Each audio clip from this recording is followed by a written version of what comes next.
Oke, semangat pagi adik-adik, semua teman-teman mahasiswa yang ada di sini. Nanti kalau ini sepanjangnya apa ya? Kakak aja ya, kakak ya. Boleh. Seumuran gitu ya. Oke, seumuran. Oh ya kan.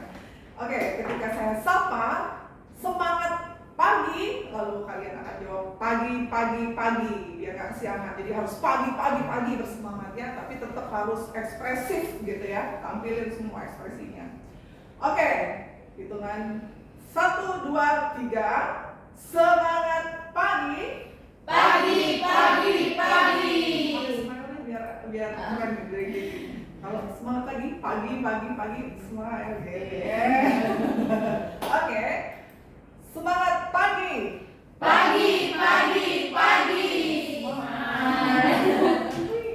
Oke, baik teman-teman.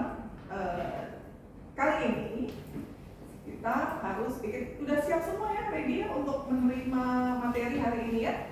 Oke, tapi sebelum kita menerima materi, pastikan dulu kondisi kalian aman, safety. Tempat duduk aman? Di belakang sana aman? Lalu kemudian, yang pakai laptop, chargernya dicolokin, tempat colokannya juga aman, masih safety ya? Safety. Nah, kalau ada apa-apa, nanti pintu darurat sebelah kanan saya nanti menuju ke lift sebelah sana. Oke? Nah, itu hanya untuk safety keamanan. Oke, adik-adik, teman-teman semua. Nah, di sini saya akan membawakan sebuah materi anti korupsi terkait dengan topik pengetahuan korupsi serta membangun semangat perlawanan terhadap korupsi. Oke. Nah, next saya ada penyemangat lagi nih. Once more. Oke ya, biar semangat lagi nih. Kita membangkitkan energi positif kita semua teman-teman mahasiswa untuk menjadi mahasiswa yang berintegritas. Ketika saya bilang saya anti korupsi, kalian bilang siap dengan peragaan seperti itu. Siap gitu kan. Saya mendukung KPK, mantap. Iya. Terus saya mahasiswa berintegritas luar biasa gitu ya. Oke. Hitungan langsung. Saya anti korupsi. Siap. Saya mendukung KPK. Mantap. Saya mahasiswa berintegritas luar biasa. Perkenalkan diri, saya adalah udah ada yang tahu belum ya? Belum. Iya, ada pepatah mengatakan tak kenal maka tak sayang maka tak cinta maka tak apa kalau enggak ya. Nama saya Asia Budiarti, saya adalah jabatan saya adalah seorang penyuluh hukum ahli muda di BPHN tercinta ini, Badan Pembinaan Hukum Nasional. Dan oke, saya punya sosial media, boleh di follow boleh biar nambah followers, subscribe boleh. Follow IG saya di @asia, tetap nama ya, konsisten supaya nggak ini, biar terkenal juga eksis namanya Asia Budiarti.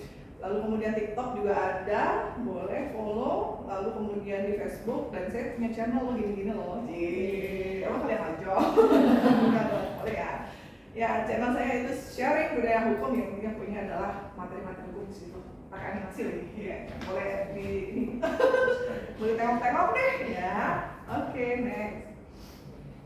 Nah, untuk sebelum kita mau mulai materi nih, setidaknya ada gambaran mungkin ya nanti ya, bagaimana kalian itu lebih setidaknya kalian ada nggak sih gambaran-gambaran umum apa sih korupsi itu apa sih, gratifikasi apa, suap apa sih. Nah, sebelum kita bahas materi lebih dalam dan dalam lagi, kita isi pretest dulu yang sudah ada di link berikut ini dong. 3 menit dari sekarang.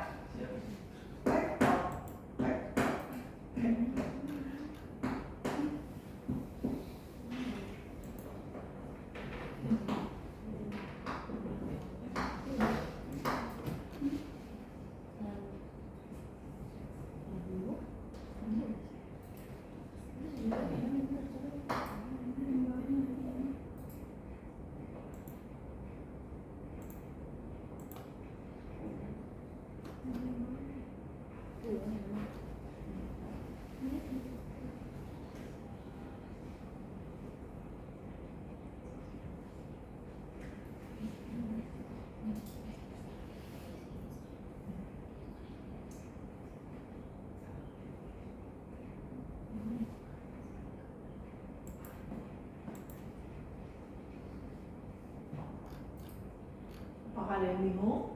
Pusing? Garuk-garuk kepala? Aman ya? Nah,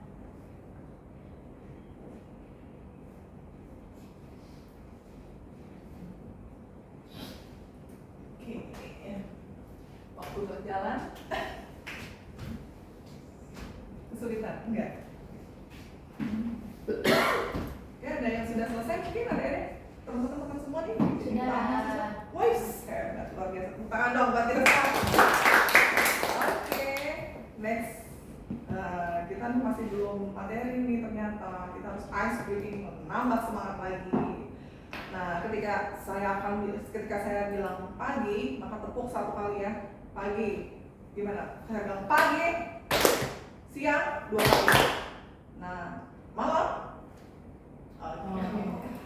Jadi ketika saya bilang pagi 1 kali, siang lalu tepuk 2 kali, malam setengah. Setengah artinya jangan berisik loh kalau malam. Oke? Kalau nanti kita coba ya, kita try ya. 1, 2, 3. Siang, pagi, malam. Pagi, malam, siang, malam, pagi. Oke, tepuk tangan. Luar biasa. Next. Oke, teman-teman, terkait dengan korupsi pastinya payung hukum di Indonesia sudah ada dan dasar hukumnya yaitu meliputi ada beberapa poin di sini, yaitu terkait dengan tindak pidana korupsi di dalam TAP MPR yang sudah diatur terkait penyelenggaraan negara bersih dan bebas korupsi dan nepotisme. Lalu kemudian Undang-Undang Nomor 28 Tahun 99 tentang penyelenggaraan negara yang bersih dan bebas korupsi, kolusi dan nepotisme. Kemudian Undang-Undang Nomor 31 Tahun 99 tentang pemberantasan tindak pidana korupsi sendiri. Lalu kemudian junto yang sudah diperbaharui lagi, yaitu dengan Undang-Undang Nomor 20 Tahun 2001 tentang perubahan Undang-Undang Nomor 31 tadi nih yang di atas di poin 3, yaitu terkait dengan pemberantasan tindak pidana korupsi. Lalu kemudian Undang-Undang Nomor 30 Tahun 2002 tentang Komisi Pemberantasan Tindak Pidana Korupsi atau KPK ya, dari KPK. Lalu Undang-Undang Nomor 7 Tahun 2006 tentang pengesahan United Nations Convention Against Corruption atau UNCAC 2003, PP Nomor 71 2000 tentang praserta masyarakat dan pemberian penghargaan dalam pencegahan pemberantasan tindak pidana korupsi, Inpres Nomor 5 Tahun 2004 tentang percepatan pemberantasan korupsi. Lalu kemudian Indonesia masih di level bawah. Ini betul-betul memprihatinkan. Nah, kalian sebagai generasi muda, penerus bangsa ya kan, yang harus memiliki integritas yang lebih, mulai dari kita, mulai dari diri pribadi sendiri kita, yang harus memicu untuk supaya bebas dari anti korupsi dengan sifat-sifat karakteristik yang banyak yang sekarang kasus-kasus mungkin di medsos ataupun di berita-berita lokal. Tuh kasus-kasus korupsi kan banyak tuh, ya nggak sih, yang sampai pejabat-pejabat tinggi negara pun ya sangat memprihatinkan ya. Ada yang MMA yang sampai betul-betul yang kita nggak sangka dengan kasus-kasus seperti itu. Makanya untuk dari pribadi kita sendiri, kita harus mencerminkan diri pribadi untuk coba berani jujur. Berani jujur itu hebat. Berani jujur itu apa? Hebat. Berani jujur itu Hebat. Oke, tangan buat kita semua nih. Lalu kemudian pengertian faktor dan teori penyebab korupsi. Di sini korupsi itu sendiri berasal dari bahasa Latin, yaitu corruptio, dari kata corrumpere yang berarti busuk, rusak, menggoyahkan. Ini aja artinya itu berjelek banget. Apa kalian mau? Pastinya enggak dong. Ya kan, teman-teman pastinya enggak, semua yang di sini enggak dong, enggak ada dong yang kayak gitu ya. Iya. Nah, yang kemudian pengertian korupsi menurut KBBI yaitu penyelewengan, penyalahgunaan uang negara, perusahaan, organisasi, yayasan, sebagainya untuk kepentingan pribadi dan orang lain. Itu untuk kepentingan pribadi. Misalnya nih, semisal di dalam seorang ASN, dia karena ada tuntutan kebutuhan ekonomi yang tinggi, lalu kemudian dia memiliki jabatan yang oke nih, misalnya sebagai leader di situ.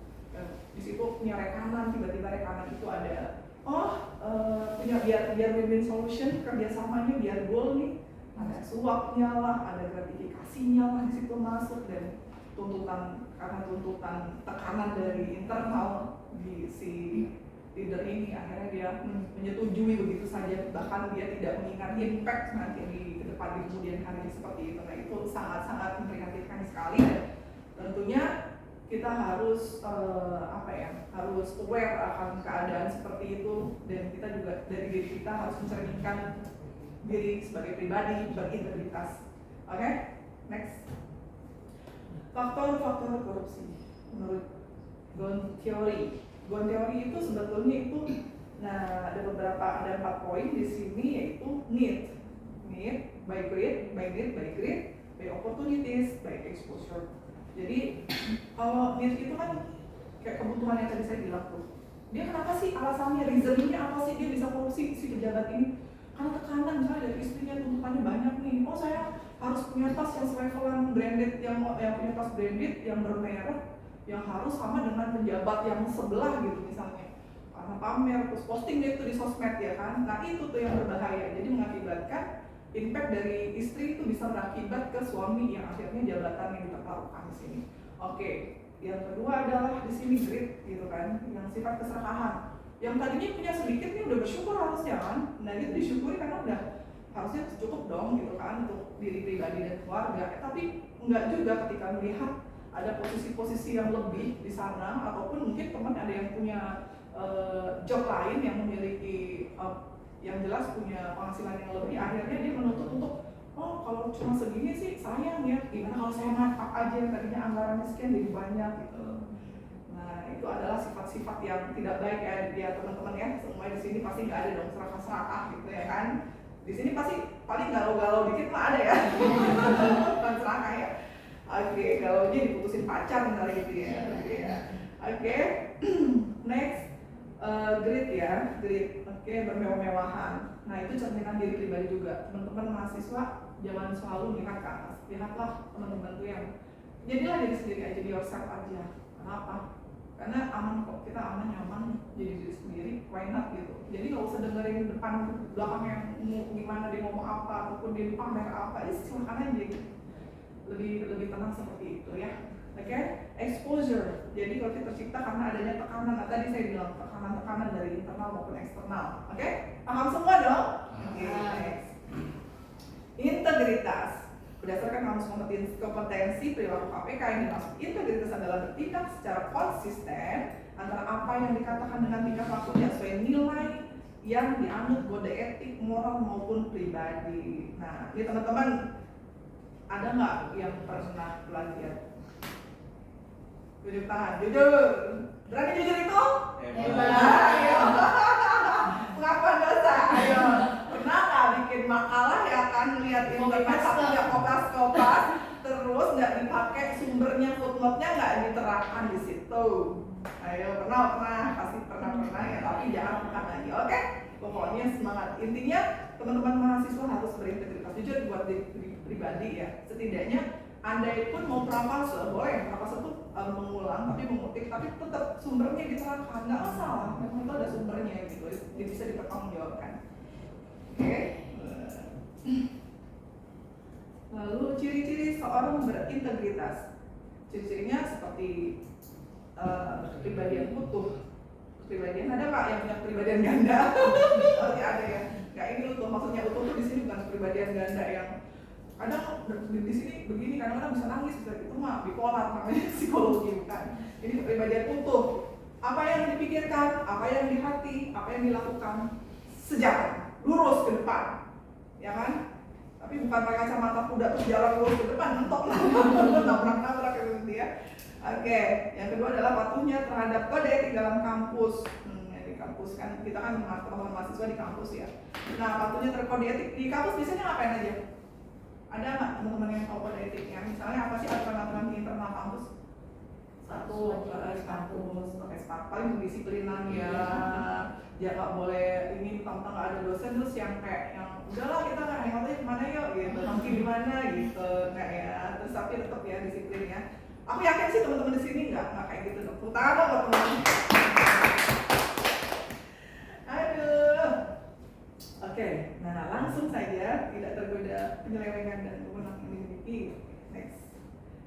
integritas. Ternyata akronimnya ada loh. Di sini namanya Jumat Bersepeda Kakak. Apa? Bisa diulang? Bisa dibaca? Jumat bersepeda kakak. Oh, pas. Lagi? Jumat bersepeda kakak. Artinya, baca. Yaitu jujur, mandiri, tanggung jawab, berani, sederhana, peduli, disiplin, adil, dan kerja keras. Oke. Nah itu akronimnya singkatannya Jumat Bersepeda Kakak, jujur mandiri ya. Cerminan integritas kalian, tanamkan di diri kalian. Oke? Next. Perbedaan gratifikasi, pemerasan dan suap. Gratifikasi di dalam pasal 12B Undang-Undang Nomor 20 Tahun 2001 tentang gratifikasi. Nah, pemberian arti luas yakni meliputi pemberian uang, barang, jasa, diskon, voucher, belanja tiket, apapun itu namanya gratifikasi. Itu kalau out itu namanya gratifikasi sesuai dengan niatnya. Kalau niatnya itu karena jabatan, niatnya itu karena keinginan sesuatu, ingin meloloskan sesuatu, berucapan terima kasih atau istilahnya apa, uang tips, uang apa, kalau dia penyelenggara negara nih, nggak boleh. Ini namanya gratifikasi, oke. So ya itu kadang-kadang kita harus bisa membedakan. Nah poinnya adalah yang berhubungan dengan jabatan, insentif, nah tidak merupakan kesepakatan, oke.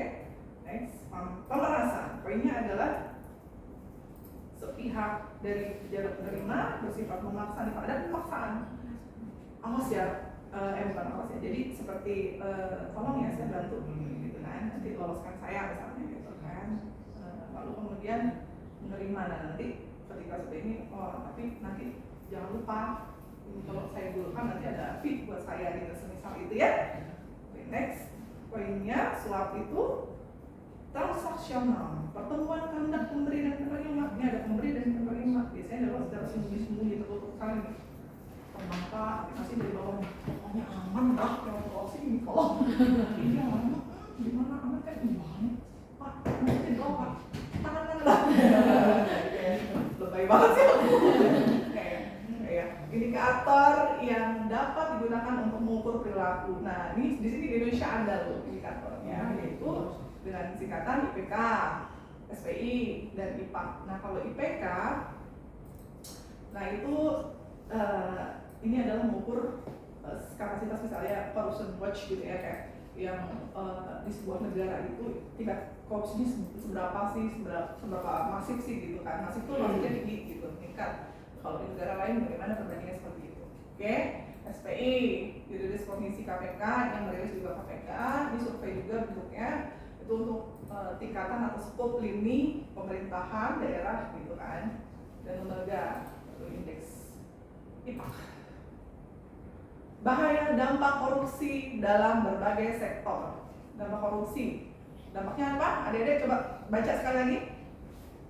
Yang pertama ekonomi, Oke, kedua sosial dan kemiskinan, yang ketiga birokrasi pemerintah, yang keempat politik dan demokrasi, yang kelima kerusakan lingkungan, yang keenam pertahanan dan keamanan.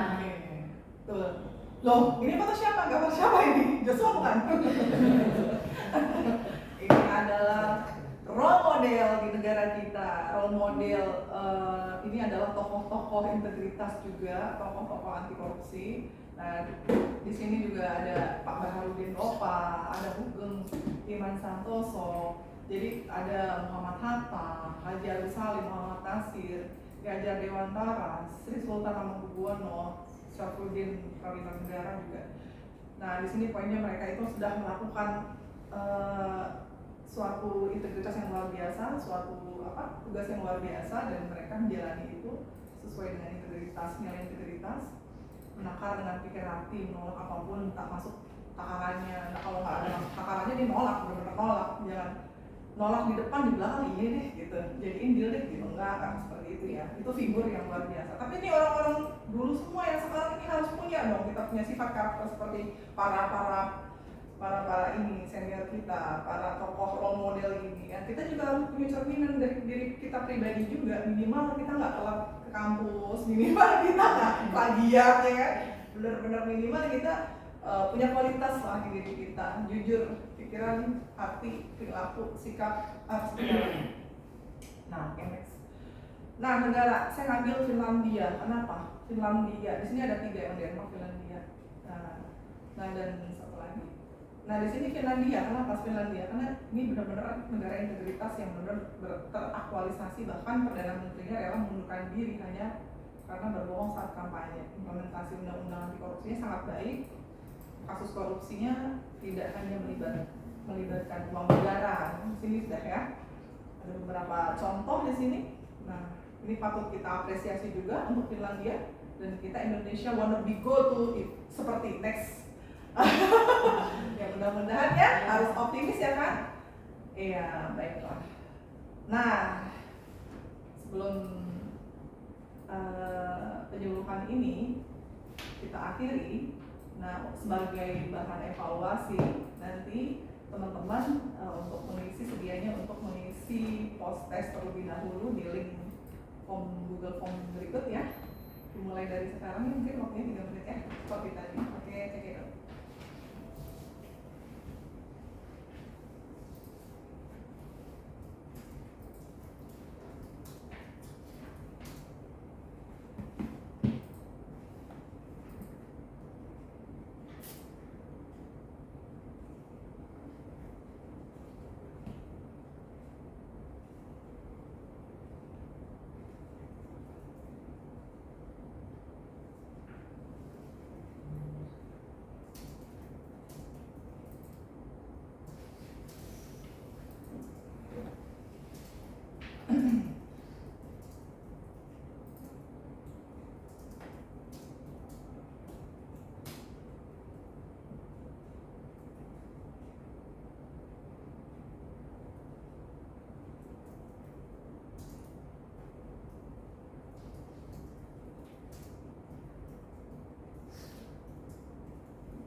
Jangan sedih ya di sini. Gak ada ekspresi sama sekali. Ada yang sudah atau ada yang bingung setelah tadi dipaparkan? Agak bingung-bingung atau masih bingung? Enggak ya? Aman ya?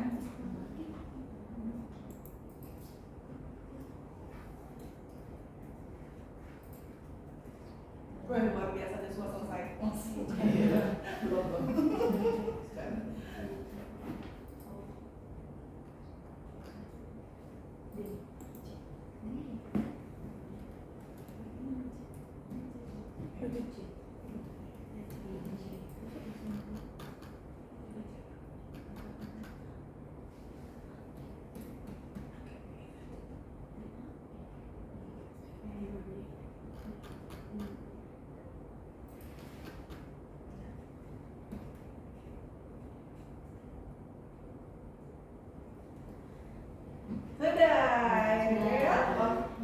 Sudah semua teman-teman? Sudah. Oke, tepuk tangan dong.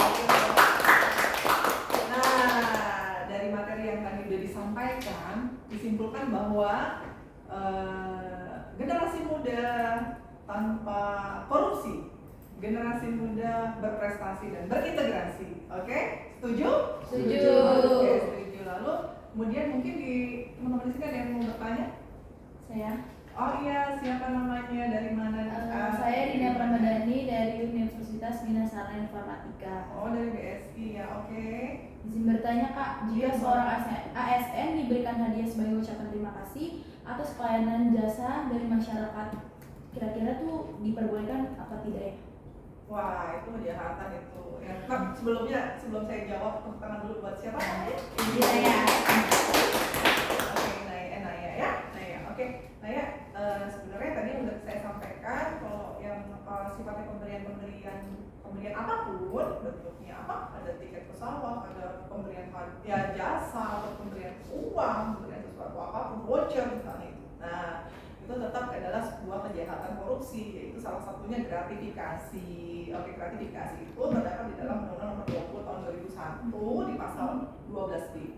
Nah, di situ pun kenapa? Karena ada niat yang terselubung dia. Maksudnya apa nih? Kalau kita bukan penyelenggara negara ya pastinya nggak masalah ya, mungkin ucapan terima kasih atau apa ya, mungkin rekanan bisnis, pengusaha, karena status kita adalah seorang ASN yang harus bersih, zona integritas, kita harus bersih dari korupsi, karena kita sudah diberikan fasilitas dari pemerintah, kita sudah digaji dan diberikan fasilitas-fasilitas lainnya gitu, dan di situ memang tugas kita itu menjadi tanggung jawab kita, menjadi kewajiban kita di dalam kinerja pemerintahan.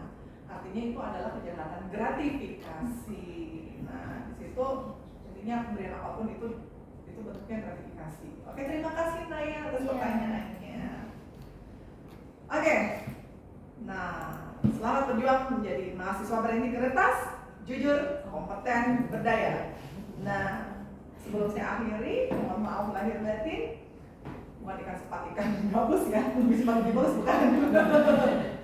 Ya, aku mau paten nih, terakhir ke closing ya. Burung irian, burung cenderawasih. Cukup sekian dan terima kasih. Wassalamualaikum warahmatullahi wabarakatuh. Waalaikumsalam warahmatullahi wabarakatuh. Nanti ada link juga ya nanti ya untuk pengisian evaluasi ya, evaluasi pembawa dan saya membawakan materi ini seperti apa, seperti questionnaire gitu ya, lalu diisi dengan terima kasih.